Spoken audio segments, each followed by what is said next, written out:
All right, in this video, we're going to talk about unemployment, the unemployment boost, labor markets, some of the strategies being used by governors across this country. So if you're one of those folks who've been sitting on the couch collecting a government handout check for the last year, you definitely want to stay tuned until the end of this video. You might learn a little something about yourself, but more importantly, you're going to learn a lot about what the government thinks about you. What's up, everybody? This is your boy Chainsaw. Since this video has zero chance of being monetized, we are going to say whatever the hell we want to, which is good because we have a lot to talk about.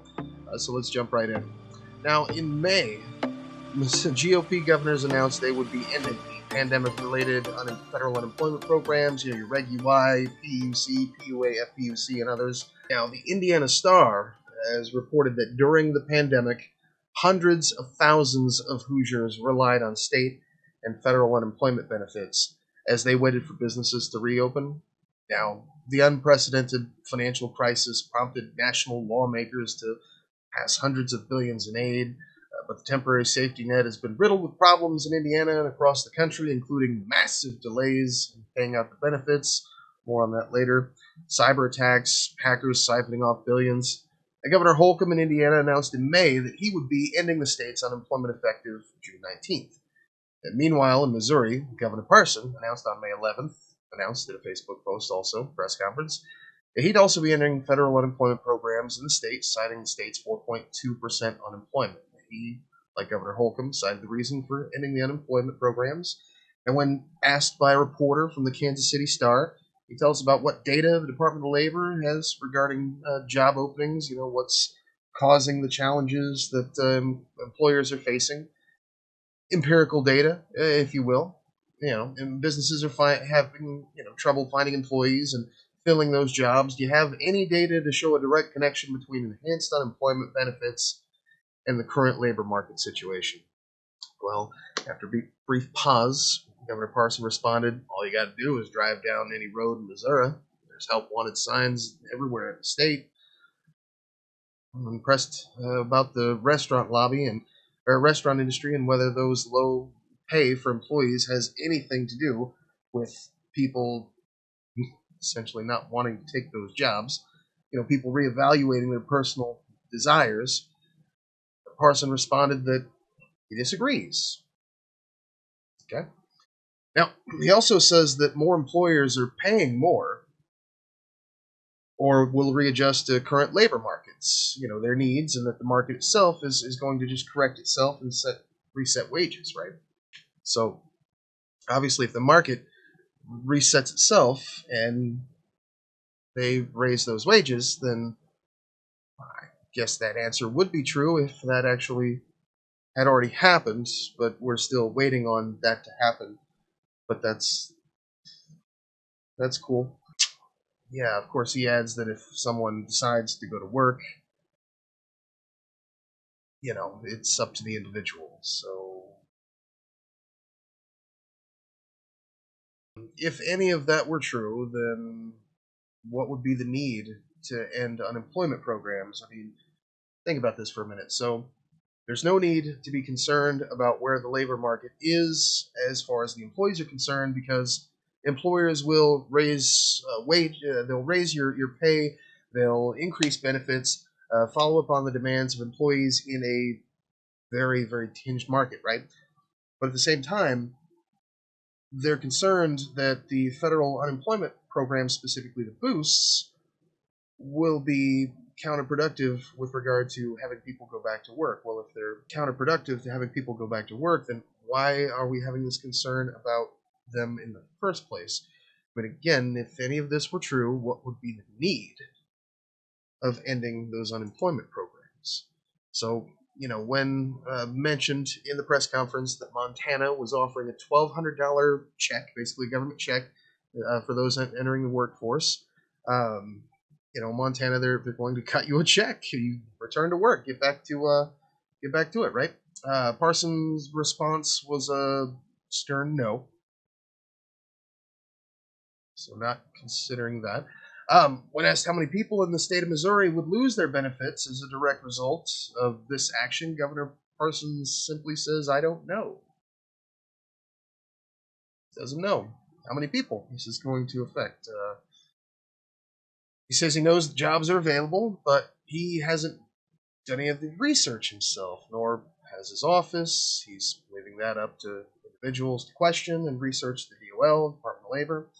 Um, so yeah, no idea how many jobs are available. No idea what kind of jobs are available.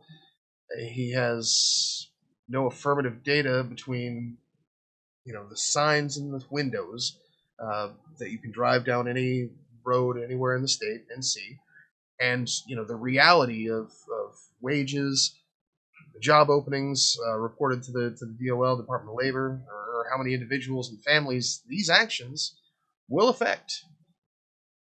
But he knows he's seen the signs, and it's all over the news, so that's good enough, I guess. But from my own experience, traveling across the country, speaking with business owners as well as employees, I've come up with my own theory, and it goes a little something like this: from Houston to Houston, Texas to Houston, Missouri. I've spoken with employees in restaurants, gas stations, diners, healthcare workers of a variety of kinds, retail workers, and I've heard very startling but similar stories from each. It seems that within the last 4 to 5 weeks, a strange phenomenon has occurred, right? Now, just from the folks that I've spoken with, it seems that about 4 to 5 weeks ago, there was a mass firing of entry-level employees, some of which who had worked for these small businesses or larger chain stores, chain companies, gas stations, again, restaurants, for years. We're not talking decades, but definitely within 2 to 3 to 5 to in some cases 10 years. Mass firings followed by mass walkouts of employees, and I mean this is just within the last 4 to 5 weeks. Now, if you consider the 4 to 5 weeks ago was really when a lot of this stuff had started happening in states across the country. A lot of these federal unemployment programs had been cut off. And I mean, what does the market teach us about this? When you increase volume, you decrease the value, you decrease the price. Therefore, it's a lot easier for people who couldn't afford to get into a market, i.e., labor, to get into it. All right, so let's just say you have 100 employees that are available for a position, but only 35 of those employees out of 100 are qualified to take the position, right? Um, obviously you're going to need more employees, per the needs of your industry. But let's say you just increase that volume by another 60 employees, potential employees. So we've increased the volume, but only half of those are even qualified to work. Correct? So what we've done is we've essentially increased that volume by over 40% by bringing that from say 30 to 65 now. And that's exactly the result of eliminating these programs. What you end up with is higher volume, which equals less potential squeezing, if you will, on that labor price. And this is the same thing that we saw in the markets back in January. Funnily enough, the same thing that we saw in cryptocurrencies recently.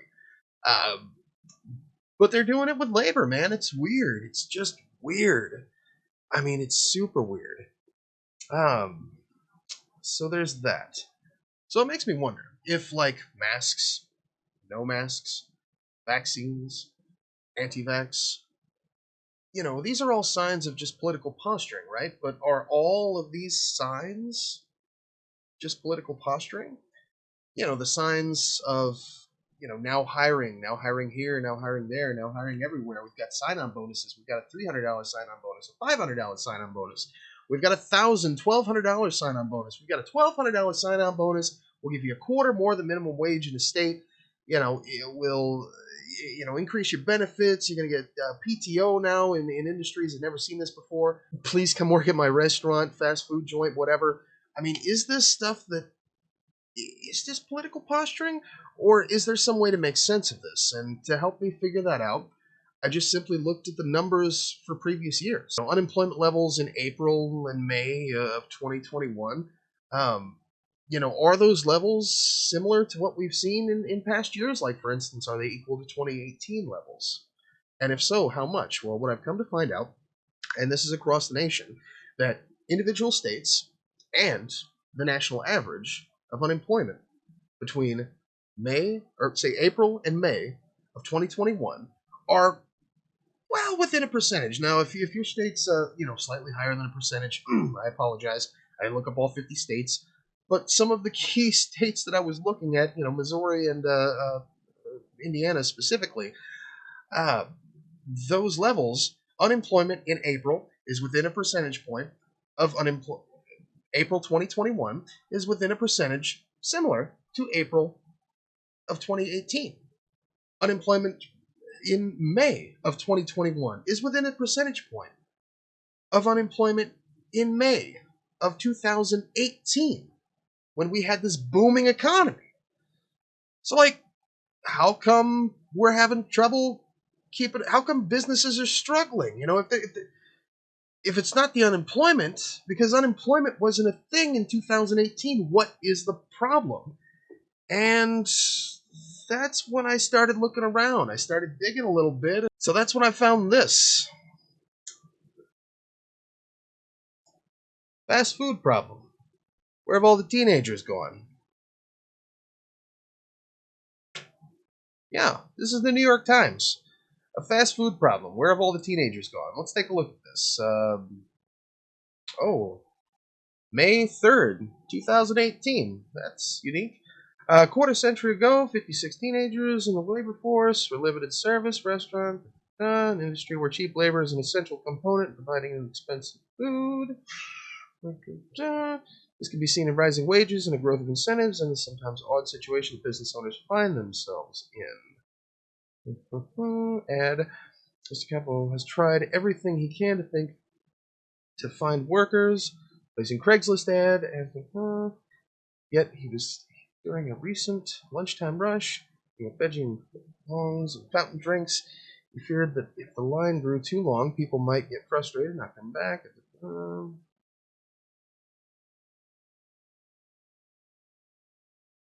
Looks like businesses increase, population somewhat of a stagnant since 2000, teenagers in labor force.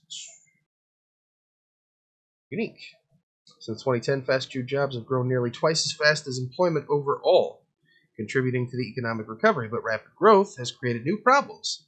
Some say restaurants have grown faster than demand, causing a glut of competition that is another source of pressure on business owners. Restaurant owners are also worrying about increased immigration. 17 low. Businesses everywhere are struggling to find workers. Fast food is feeling the pinch acutely, especially as we used to get overwhelmed with the number of people wanting summer jobs. Recently announced by economists at the Bureau of Labor Statistics found an increased emphasis on education, getting scholarships, had contributed to the decline in working teenagers, reflect both the rising cost of education and the low wages most people that age can earn. After years of benefiting from low-cost labor, many employers are starting to pay more. In 2018. Okay, well, that's unique, right? So let's move on. NPR. Worker shortage hurts California's agriculture industry. Okay, well, this is dated May 3rd, 2018. Manpower. Anybody know about them? You heard of this group? Manpower. Manpower Group? Anybody? Anybody at all? Anybody heard about Manpower? Talent shortages at record high. 45% of employers around the world report difficulty filling roles. It's a global problem, according to Manpower. Let's see. June 25th, 2018. Neat. Governing.com. Why communities across America struggle to fill jobs. When both unemployment and wages are low, it's going to be difficult for employers to find the workers they need. They need to understand that from the outset. May 3rd, 2018. Hey, Montana. They've been in the news lately with regard to unemployment. Pretty sure Governor Parson even mentioned them by name. Did we cover that in this video? I'm not sure. Let's go take a look. Montana Business Quarterly, April 12th, 2018, tackling Montana's workforce shortage. Got a big sign on the front of the page with the article. It says, now hiring. So, that's unique and definitely something to consider when we hear about unemployment cuts and wages, minimum wage, the labor market. People just don't want to go back to work. People just don't want to work. They want to hang out. They want to collect that unemployment check. The unemployment benefits are causing a problem, with people taking these jobs. The labor market will fix itself. Really? Really? That's unique. Someone decides to go to work, it's up to the individual. More employers are paying more or will readjust to the current labor market's need, and that the market itself is going to set the wages. Well, it's 2021. That's from 2018. That's quite a while. But there is a silver lining here. WGN 9 out of Chicago has obviously reported on June 17th. Now, this is the day that Indiana was set to slash their benefits. The headline reads, Lawsuit challenges Indiana governor's decision to drop extra unemployment benefits. Two legal organizations seeking to stop Indiana Governor Eric Holcomb from dropping out the federal program with an extra $300 in weekly payments to unemployed. The lawsuit filed today in Marion County Superior Court by Macy Swanson Hicks and Sauer Law Firm and Indiana Legal Services, an organization that provides legal assistance to those with low income, argues that Indiana law requires the state to procure federal insurance benefits to residents. It emphasizes that the Republican governor's actions to withdraw Indiana from the expanded unemployment benefits before the September 6th expiration of those benefits will hurt thousands. So they're looking to sue. That's unique. So, I guess there's always that. But then I saw this. Actually, I saw this while I was putting together this video. Judge temporarily halts Indiana from ending expanded federal benefits. And this is from WLKY. This was actually posted on June 25th at 3:32 p.m. It says here, a judge is keeping Indiana from ending expanded federal unemployment benefits, at least temporarily. The judge said Indiana law requires the state to accept the benefits offered by the federal government. This includes the extra $300 and extended payments that have been going out due to the coronavirus pandemic. Governor Eric Holcomb announced in May that those extra benefits would end on June 19th, but a group sued the governor, arguing that without those benefits, people may not be able to pay rent or other necessary living expenses. It's unclear if the governor plans to appeal the ruling. Governors in other states have either already ended the benefits or announced the date for when they would stop accepting the payments. The state of Ohio will stop participating in the federal government's supplemental benefits program beginning Saturday. In Kentucky, Governor Andy Beshear has resisted ending the benefits, crediting them for also keeping the local economy afloat, with people outspending at businesses hit by COVID-19. Wasn't there a surge because of the Delta variant? Didn't that happen recently, like now, in the state of Missouri? On Thursday, Beshear announced an incentive that would give the first 15,000 unemployment residents a one-time payment of $1,500 if they return to work between June 24th and 30th. So, that's a thing, right? That's a thing. People on unemployment are spending money in businesses that have been affected by the pandemic. There are thousands of people in these states that are affected. There are thousands of these people that are affected by unemployment, thousands of businesses that have been affected in the last year. Kentucky's figured it out. We're just going to not end these unemployment benefits. And if you find the opportunity to get off unemployment, we're going to give you a $1,500 check. Because, like, you know, we're the government and we're funded by taxpayers, and you can't get on unemployment despite what anybody says without having already worked for a specific period. It's within, you know, 2 quarterly periods, and you have to gain a certain amount to even qualify within those quarterly periods. Kentucky's figured it out. Governor Holcomb is finding out. Governor Parson, you're next, Chief. Quick note, if you like this kind of content and found it useful at all, I could give a damn if you like and subscribe to my YouTube channel, but share this content. Share with your friends, share with your family, you know, tag it on somebody's wall on Facebook, post it in forums, put it in groups, put it in yard sale groups, I don't care. Get it out there, man, because some stuff is just worth being pissed off about. And definitely worth knowing. And don't forget to get your 4 free stocks with Webull. Clicking on that link in the description. There you go. ChainsawCCC.com/Webull. Get your 4 free stocks, deposit $100, open the account. Webull send you 4 free stocks. You sell those things because they're probably going to be trash. Go ahead and start trading or cash out, bro. Get your money. And do the same thing with M1 Finance. ChainsawCCC.com/M1. Start an account, deposit $100. M1 will send you, I believe it's still a $30 promotion, bro. So, like, do it. It's $30.